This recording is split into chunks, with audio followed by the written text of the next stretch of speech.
കലിയുഗവരദന്റെ കമനീയ വിഗ്രഹം തിരുവാഭരണങ്ങൾ ചാർത്തി ഒരു കുറി കാണുമ്പോൾ ഒരു കോടി ജന്മത്തിൻ സുഹൃതം തേടുന്നു നമ്മൾ,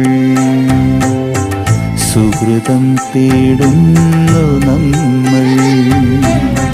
കലിയുഗവരദന്റെ കമനീയ വിഗ്രഹം തിരുവാഭരണങ്ങൾ ചാർത്തി ഒരു കുറി കാണുമ്പോൾ ഒരു കോടി ജന്മത്തിൻ സുഹൃതം തേടുന്നു നമ്മൾ, സുഹൃതം തേടുന്നു നമ്മൾ.